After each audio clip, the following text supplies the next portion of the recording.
నమస్తే. ప్రస్తుతం మనతో పాటు సీనియర్ జర్నలిస్ట్ దాము బాలాజీ ఉన్నారు. ఆయనతో మాట్లాడదాం. నమస్తే సార్. నమస్తే. సార్ నటి మాధవీలత పైన జేసీ ప్రభాకర్ తాడిపత్రిలో ఒక కేసు పెట్టారు అని చెప్పేసి వినిపిస్తుంది. అసలు వీళ్ళిద్దరి మధ్యలో ఇష్యూ ఏంటి సార్? చాలా రోజుల నుంచి వీళ్ళిద్దరి మధ్యలో ఇది ఒక కాంట్రవర్సీ నడుస్తూనే ఉంది.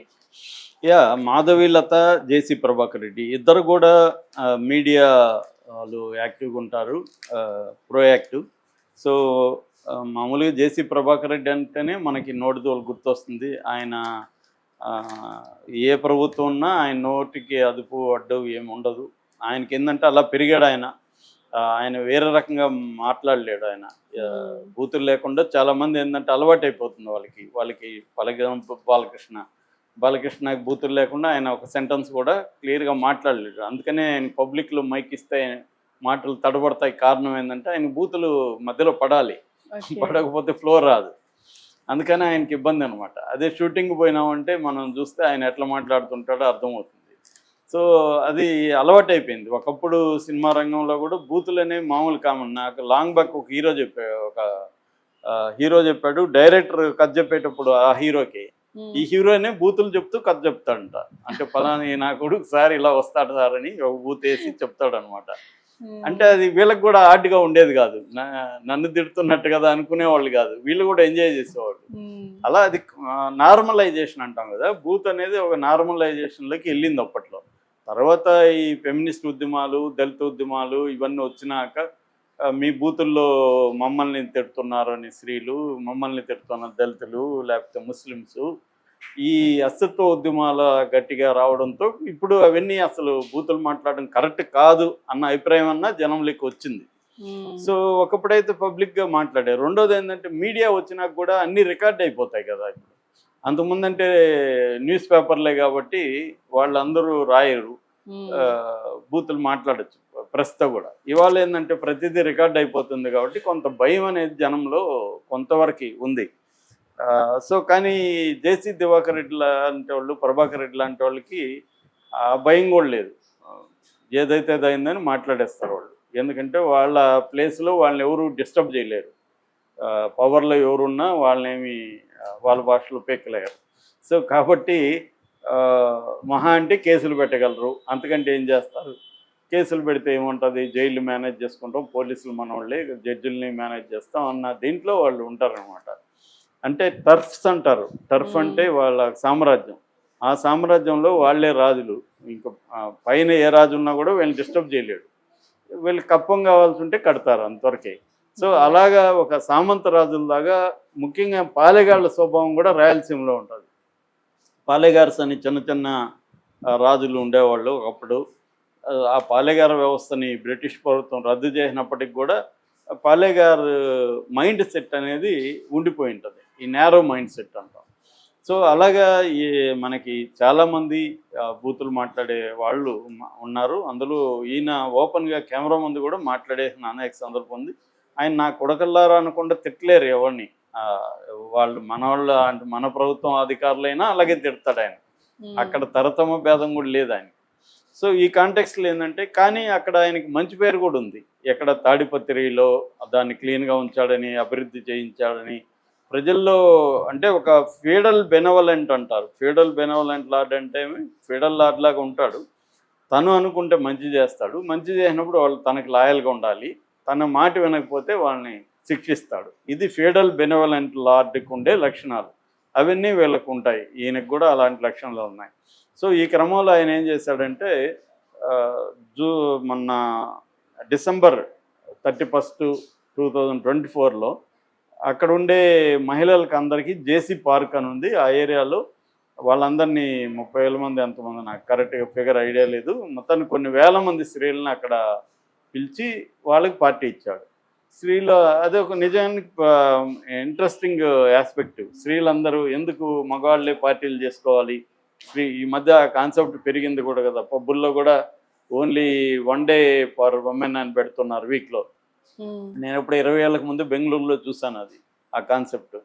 అంటే ఎందుకు why should boys have all the fun అని యాడ్ ఉన్నట్టుగా. సో అలాగే ఈయన కూడా పెట్టాడు. అది మహిళలు కూడా పెద్ద సంఖ్యలో వచ్చారు, వాళ్ళకి కూడా అది సరదాగా అనిపించింది, వచ్చి ఎంజాయ్ చేశారు. దాన్ని ఈ అమ్మాయి ఇంకెవరు ఒక ఆమె పేరు మర్చిపోయినా, ఆంధ్రప్రదేశ్లో. వీళ్ళిద్దరూ విమర్శించారు. ముఖ్యంగా ఈ అమ్మాయి అక్కడ ఇది అంతా ఉంటుంది, వాళ్ళకి రక్షణ లేదు, ఇంకోటి అని ఈమె మాట్లాడింది. వాళ్ళకి రక్షణ లేకపోతే వాళ్ళు మాట్లాడలేరా? వాళ్ళకి వాయిస్ లేదా మహిళలకి? ఈమెకి ఎందుకంటే ఈమెకి పబ్లిసిటీ కావాలి. ఈమె ఏంటంటే నటి అంటుంది కానీ ఈ మధ్య నటి లేదు, ఏమీ లేదు. ఆమె ఏదో ప్రైవేట్ జాబ్స్, ఏదో పొలిటికల్ కన్సల్టెంట్ అని అది ఆ మధ్య ఏదో చెప్పినట్టుగా ఒక వీడియోలో చూశాను నేను. సో ఈమె బేసిక్గా బీజేపీ సింపథైజరు, యాక్టివిస్ట్ అంటుంది. అది కూడా ఏం తెలియదు మనకి. మొత్తానికి బీజేపీ సింపథైజరు. ఈమెకి నిజానికి తాడిపత్రికి ఏ రకంగా కూడా సంబంధం లేదు, కానీ దాంట్లో జోక్యం చేసుకుని మాట్లాడింది. ఈమె మామూలుగా ఈమె ఏదైనా వివాదంలో మాట్లాడినప్పుడు అది మీడియా హైప్ అనేది వస్తుంది ఆటోమేటిక్గా. దాంతో ఆయనకి కాలింది. అసలు ఆమె ఎవరు, ఆమెకు సంబంధం ఏంటి? నేనేదో ఇక్కడ మహిళలందరినీ ఆర్గనైజ్ చేసి వాళ్ళకి పార్టీ ఇస్తే ఆమెకేంటి నొప్పి అన్న కోపం మామూలుగానే ఆయనకి కోపం వస్తే ఆయన తట్టుకోలేము. దాంతో ఆయన ఎక్స్ట్రా మాట్లాడేశాడు. ఈమెని ప్రాస్టిట్యూట్ అన్నట్టుగా మాట్లాడాడు. అది ఖచ్చితంగా రాంగు.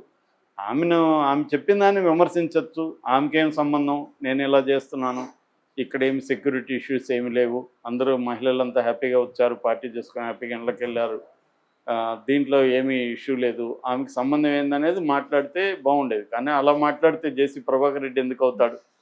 సో ఆయన మాట్లాడారు.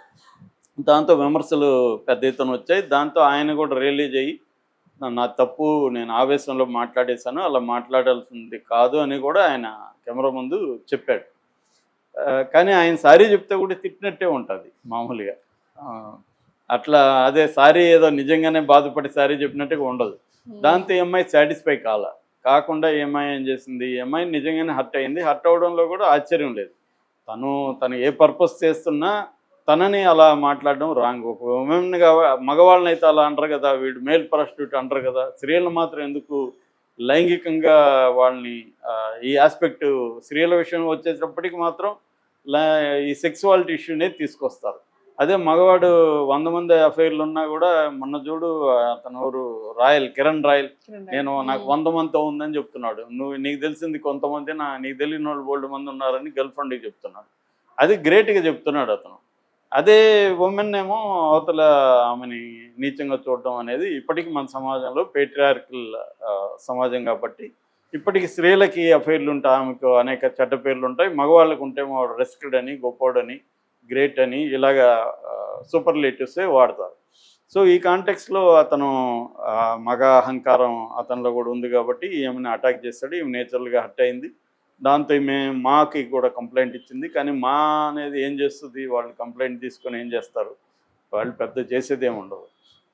ఎందుకంటే మా అసోసియేషన్లోనే జేసీ ప్రభాకర్ రెడ్డిలు చాలామంది ఉంటారు, మన నటులు. బాలకృష్ణ అట్లా అనుకుంటే బాలకృష్ణ మీద మా చర్యలు తీసుకోవాలి కదా, ఆయన స్త్రీల మీద ఘోరమైన కామెంట్స్ చేశాడు కదా. ఈ మధ్య కూడా ఓర్వశి రౌతాల మీద ఎలా బిహేవ్ చేశాడు. మా అనేది అదేం లేదు. వాళ్ళు ఎవరన్నా వీక్గా హేమ లాంటి వాళ్ళు దొరికితే వాళ్ళని సస్పెండ్ చేస్తారు తప్ప ఇంకేం చేయలేరు. జేసీ ప్రభాకర్ రెడ్డి దగ్గర జోలికి వెళ్ళలేరు కాబట్టి సైలెంట్గా ఉన్నారు. దాంతో ఈమె గచ్చిబౌలి అనుకుంటా, లేకపోతే సైబరాబాద్లో కేసు పెట్టింది.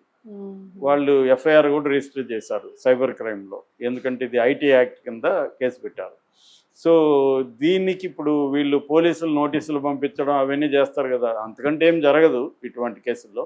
కానీ దాన్ని కూడా తట్టుకోలేని జేసీ ప్రభాకర్ రెడ్డి మాధవీలత మీద కేసు పెట్టాడు. ఇది కూడా ఆయన తెలివిగా డైరెక్ట్గా తను పెట్టకుండా ఒక మహిళ దగ్గర, అది కూడా ఒక మాల మహానాడు కార్పొరేషన్ రాష్ట్ర డైరెక్టర్ ఆమె పెట్టింది. కొంకని కమలమ్మ అంట ఆమె పేరు. ఆమెకి ఏం సంబంధం మరి నాకు తెలీదు. ఆమె కేసు పెట్టింది. ఎందుకంటే మహిళల్ని కించపరిచే విధంగా ఈమె మాట్లాడింది ఇప్పుడు జనవరి 1 ఇవాళ ఏంటి ఫిబ్రవరి ఎండ్, ఇప్పటికీ ఆమె గుర్తొచ్చిందా అంటే క్లియర్గా ఇక్కడ పొలిటికల్గా నువ్వు నా మీద కేసు పెడితే నేను నీ మీద కేసు పెడతాను అన్న యాంగిల్లో ఆయన దాన్ని ముందుకు జరుపుకుంటున్నారు. క్రైసిస్ని పెద్దది చేసుకుంటున్నట్టుగా మనకు అర్థమవుతుంది. నిజానికి ఈ 2 కేసుల్లో కూడా ఏమి కావు, కానీ కొంత ఇబ్బంది ఉంటుందిగా. ఈ అమ్మాయి ఇప్పుడు వాళ్ళకి సమాధానం ఇవ్వాలి, రేపు పొద్దున కోర్టులో పెడితే ఈ అమ్మాయి వెళ్ళి కోర్టులకు తిరగాలి, సో అడ్వకేట్లను పెట్టుకోవాలి, కొంత డబ్బు ఖర్చు పెట్టుకోవాలి. ఇది ఈ రకమైన అంటే మన ఇండియాలో ప్రాసెస్ ఈజ్ పనిష్మెంట్ అంటారు. ఈ లీగల్ ప్రాసెస్సే పనిష్మెంట్ అన్నమాట. అది ఆయన ఇవ్వదలుచుకున్నాడు. దీనివల్ల ఏమంటే ప్రెజర్ చేస్తున్నాడు, నువ్వు కేసు విత్డ్రా చేసుకో, నేను విత్డ్రా చేసుకుంటా, అది జరిగేది. Okay sir, thank you.